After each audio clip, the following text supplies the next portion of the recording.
আপোনালোকে বহু সোনকালে আহিলে মই অহা বহুত দেৰি হৈ গ'ল আগৰ মিটিং কেইখনত প্ৰথমতে মোৰ পলম হোৱাৰ কাৰণে ক্ষমা বিচাৰিছোঁ আৰু এতিয়া মই আপোনালোকৰ সন্মুখত চমুকে কেইটামান কথা ক'ব খুজিছোঁ। লাটুম গাঁৱৰ শ্ৰদ্ধেয় ৰাইজ অকণ কথা নাপাতিলে ভাল হ'ব দেই।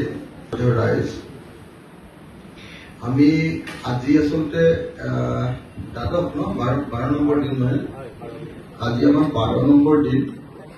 আমি যোৱা 19 তাৰিখৰ পৰা শিৱসাগৰৰ প্ৰতিটো পঞ্চায়তত এটা দিন কটাইছোঁ। আজি হাঁহচৰা পঞ্চায়তত আপোনালোকৰ মাজত গোটেই দিনটো ৰাতি 12-1 বজালৈকে কটাম আৰু আপোনালোকৰ লগত কথা পাতি এই পঞ্চায়তৰ বিভিন্ন মানুহৰ লগত কথা পাতি এটাকৈ আমাৰ সমস্যাবিলাক সমাধান কৰিবলৈ চেষ্টা কৰিম। কিন্তু মই ইয়াৰ স্থানীয় সমস্যাবিলাকৰ বিষয়ে আলোচনা কৰাৰ আগতে প্ৰথমতে আমি কিয় এনেকৈ যাত্ৰাটো কৰি আছো এই সম্পৰ্কে কেইটামান কথা ক'ব খুজিছো।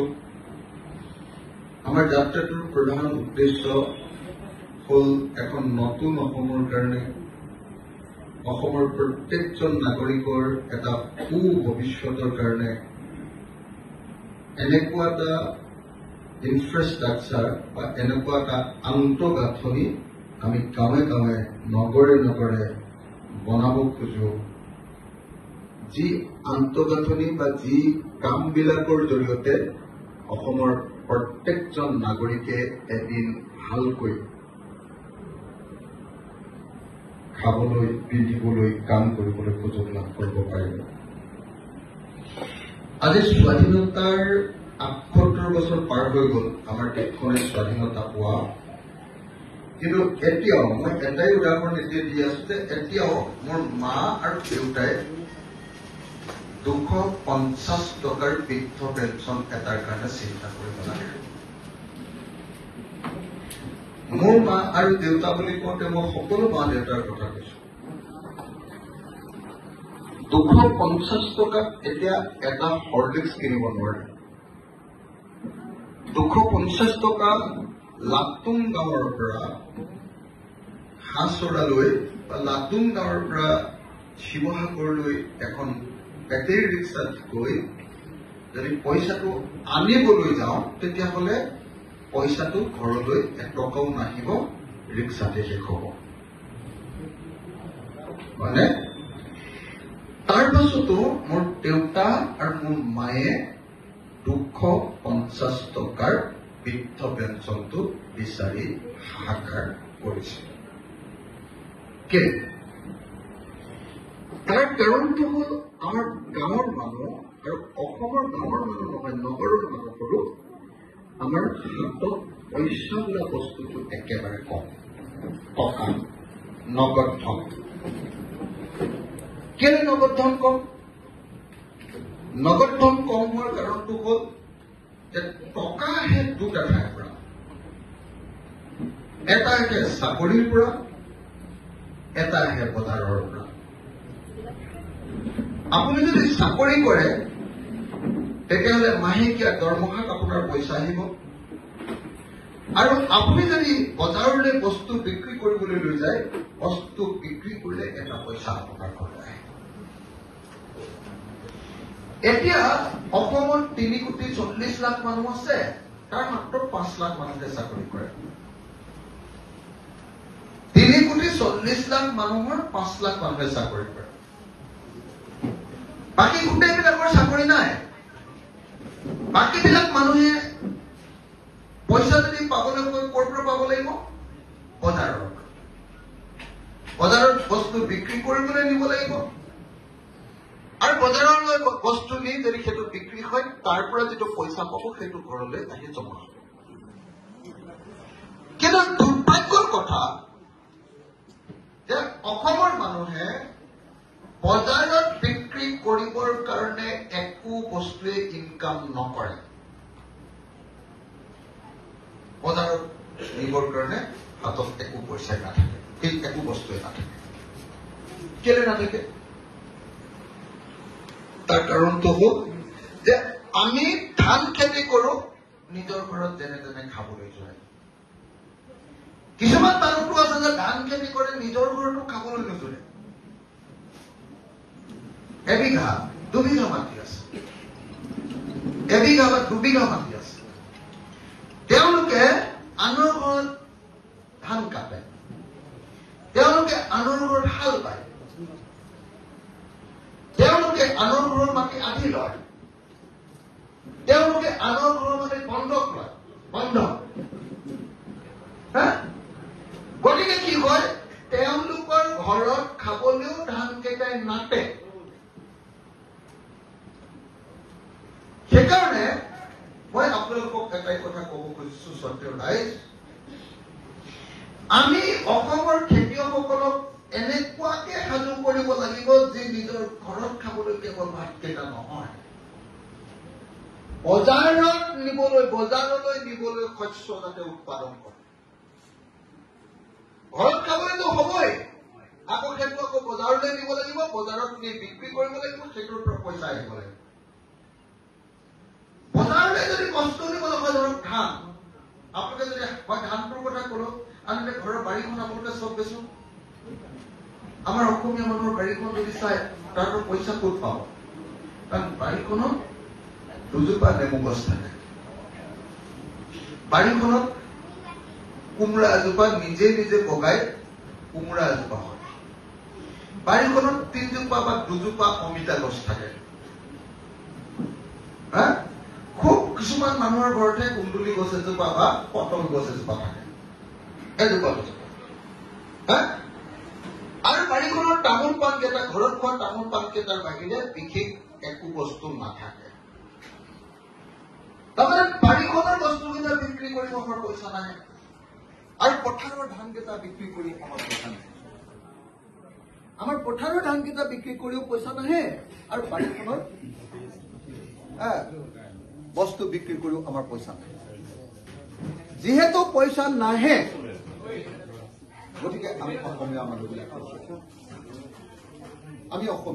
দুখীয়া। সেইকাৰণে মোৰ গোটেই জীৱনৰ আটাইতকৈ ডাঙৰ সপোনটো হ'ল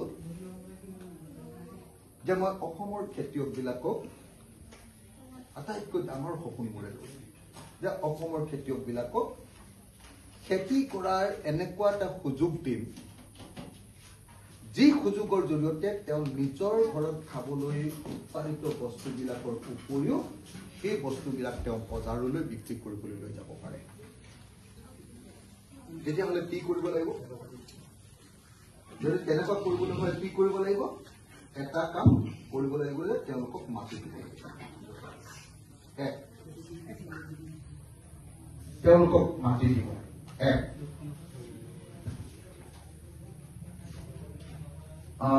বেছি কাম আছে, তেওঁলোকক বাহিৰলৈ যাবলৈ মই অনুৰোধ কৰিছো। প্লিজ ইয়াত কথা পাতি থাকিব নালাগে। কথাতে চিৰিয়াছ নহয়, মিটিংখনলৈ আহিব। আপোনালোকক মই সেইকাৰণে একদম স্পষ্টকে এটা কথা ক'ব খুজিছো যে যদি সঁচাকে অসমীয়া মানুহে ভালকৈ খাবলৈ পাবলৈ হয়, অসমৰ মানুহক মাটি দিব লাগিব। খেতিয়কক মাটিখিনি বানপানীৰ পৰা ৰক্ষা কৰিব লাগিব, আৰু মাটিখিনি পানী যোগান দিব লাগে। পানী, জলসিঞ্চন। যদি পানী যোগান দি দিয়ে, তেতিয়াহে গোটেই বছৰটো পথাৰ পৰা খেতি কৰিব পাৰে। গোটেই বছৰটো খেতি কৰিবলৈ হ'লে পানী যোগান হ'ব লাগে। যদি পানী যোগান কৰিবলৈ হয়, আপোনালোকে এটা বস্তু চাওকচোন দেই, চৰকাৰলৈ বস্তুটো কেনেকুৱা। 1901 চনত ডিগবৈত তেল ওলালে,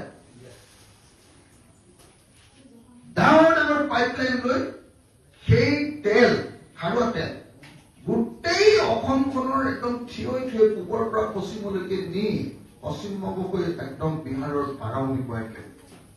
ইমান ডাঙৰ পাইপ। কিন্তু আমাৰ কাষতে থকা ব্ৰহ্মপুত্ৰ নদী, আমাৰ কাষতে থকা দিখৌ বা দিচাং নদী তাত এডালো পাইপ নলগালে যে তাৰ পৰা অলপ পানী আনি আমাৰ পথাৰখনত পানী দিয়ে আৰু পথাৰখনত পানী দি আমাৰ এবছৰ 3-4টা খেতি কৰাৰ ব্যৱস্থা কৰে। যদি পথাৰত পানী হয় তেতিয়াহ'লে কোনো অসমীয়াই ভেকুলীৰ বিয়া পাতিব নালাগে।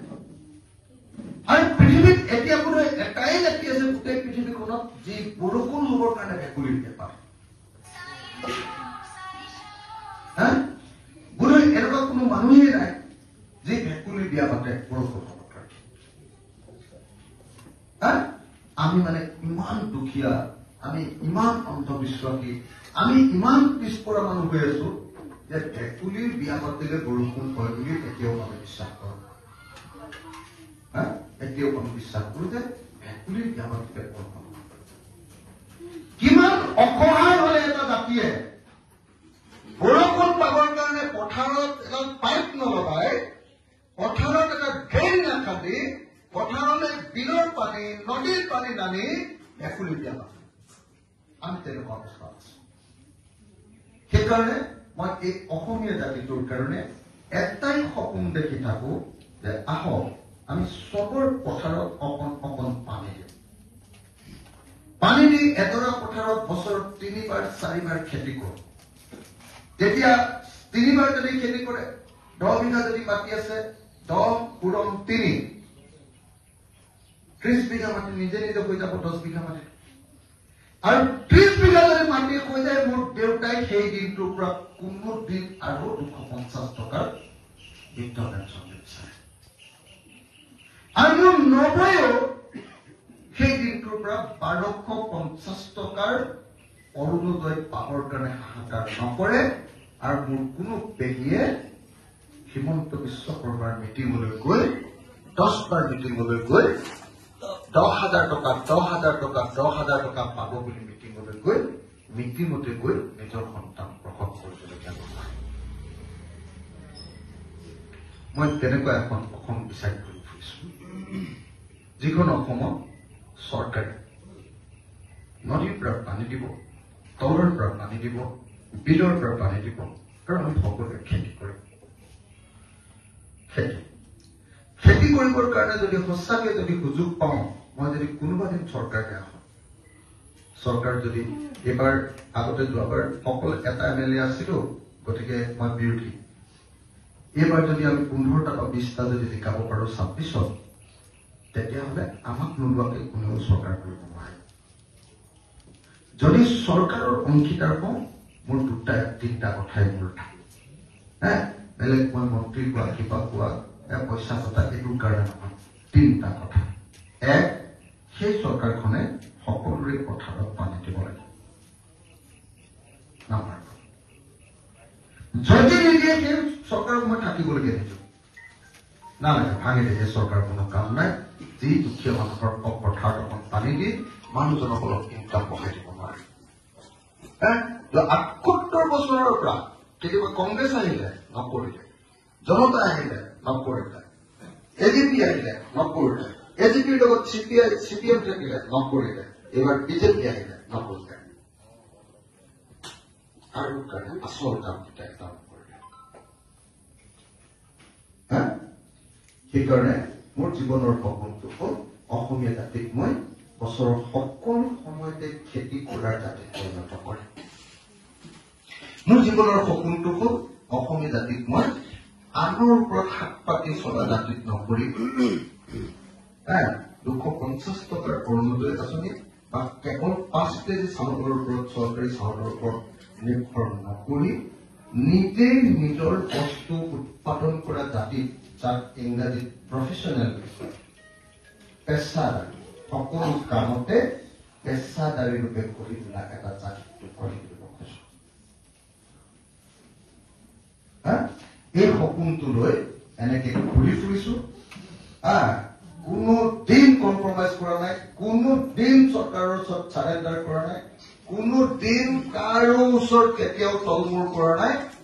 আৰু অন্নবৰতে এটাই সপোন লৈ আহিছো যে অসমীয়া মানুহবিলাকক ধনী কৰিম, এদিন হ'লেও ধনী কৰিম। গতিকে মই আপোনালোক সকলোকে অনুৰোধ কৰিলো, আহক আমি এখন নতুন অসম গঢ়িবৰ কাৰণে চেষ্টা কৰোঁ। মই ভাবো যে 2 নম্বৰ যিটো কাম আমি কৰিব লাগিব সেইটো হ'ল, এতিয়া বজাৰখনলৈ যিবিলাক মানুহ যায়, মানে ধৰক গাঁৱত আপোনালোকৰ বিলাহী উৎপাদন, কিন্তু যি সময়ত বিলাহী কৰে সেই সময়ত বিলাহীৰ কেজি 3 টকা হয়, আৰু যি সময়ত আমি কিনি খাওঁ সেই সময়ত বিলাহীৰ কেজি 30 টকা। চাহপাতৰ দাম কোনোদিন কমা নাই, কিন্তু কেঁচা চাহপাতৰ দাম কোম্পানীৰ ওচৰত সদায় কমে। এদিন মোৰ ডিব্ৰুগড়ৰ পৰা হাহাকাৰ কৰি আছে, হাহাকাৰ যে চাহপাতৰ দাম 12 টকা কৰিলে আপুনি হাল্লা কৰক, 12 টকাত চাহপাত কৰিলে কোনো চাহপাতৰ খেতিয়কে দিলে লাভ নাথাকে। 2 নম্বৰ মই যিটো কাম কৰিব খোজো, বজাৰখন আমাৰ অসমৰ মানুহৰ হাতলৈ আনিব খোজো। 2, আজিৰ দিনটোত মই চোলাটো কিনি আনিছো অনলাইন মানে আমেৰিকান কোম্পানী আমাজন। এই চোলাটো দিবলৈ অহা অসমীয়া ল'ৰাটোৱে 20 টকা এটা ডেলিভাৰী চাৰ্জ পোৱাৰ বাহিৰে সব ইনকামটো গুচি গৈছে, লাভটো গুচি গৈছে আমেৰিকাত। যদি আমেৰিকানে গোটেই খুচুৰা বেপাৰৰ লাভ চায়, তেতিয়াহ'লে অসমীয়া মানুহে ক'ত বেপাৰ কৰি খাম? নৰেন্দ্ৰ মোদী নহালৈকে আপোনালোকে নৰেন্দ্ৰ মোদীকটো অকল এনে ভাষণটোহে শুনিছে। আমি ভিতৰৰ পৰা চাওঁ নৰেন্দ্ৰ মোদী নহালৈকে ভাৰতবৰ্ষৰ কোনো খুচুৰা বেপাৰত বিদেশী কোম্পানী সোমাব নোৱাৰিছিলে। খুচুৰা বেপাৰ অকল অসমৰ ভাৰতৰ মানুহে কৰিব পাৰে। সেইকাৰণে অনলাইনত এনেকে চোলা বিক্ৰী কৰিব নোৱাৰে তেতিয়া। কিন্তু নৰেন্দ্ৰ মোদীয়ে আমাৰ কাৰোৰ লগত কথা নপতাকে আমেৰিকান কোম্পানী আমাজন, চীনৰ কোম্পানী ফ্লিপকাৰ্ট,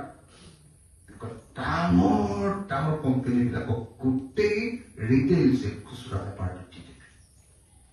গাঁৱৰ মানুহেও অনলাইনত বস্তু কিনে। গুৱাহাটীত এনেকুৱা অৱস্থা, এতিয়া মহিলাগৰাকীয়ে ভাত ৰান্ধিবলৈ লৈছে, গেছটো খুলিলে, কেৰাহী পাতিলে, অনলাইনত অৰ্ডাৰ দিলে যে মোক গুচোৱা নহৰু লাগে। গুচোৱা নহৰু আহি ঘৰত হাজৰ 5 মিনিটত। আমাৰ জীৱনটো এতিয়া সব সৰু ব্যৱসায়বিলাক, সব কোম্পানী বিলাকে লৈ গ'ল। আপোনালোকেও চাগে, আমিও চাগে শিৱসাগৰলৈ যেতিয়া যাওঁ, আমি সৰু দোকানখনৰ পৰা, অসমীয়া দোকানীটোৰ পৰা আৰু বস্তু নিকিনো। আমি বস্তু কিনি কাৰ পৰা? আমি বস্তু কিনো এতিয়া শ্বপিং মলৰ পৰা। বিশাল, ৰিলায়েন্স ট্ৰেণ্ড, টাটা কি আছে নহয়,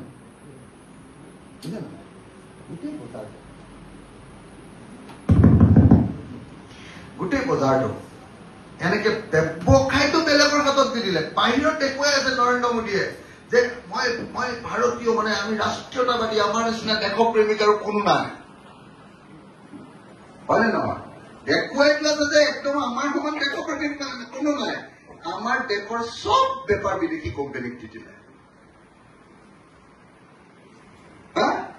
আমিতো গমেই নাপাওঁ।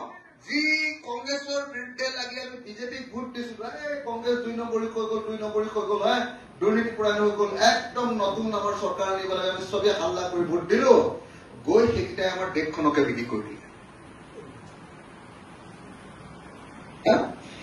এতিয়া 3 নম্বৰ কথাটো হ'ল, মোৰ 3 নম্বৰ সপোনটো কি জানেনে ৰাইজ? মোৰ 3 নম্বৰ সপোনটো হ'ল অসমৰ প্ৰত্যেকজন মানুহক কাম দিয়া। এতিয়া অসমত 5 লাখ মানুহে চাকৰি কৰে, আৰু কোম্পানীত আৰু 5 লাখ আছে, 10 লাখ মানুহৰ কাম। মানুহ আছো আমি 3,40,00,000,000। 3,40,00,000,000 ভিতৰত 10 লাখে কাম কৰো, বাকীবিলাক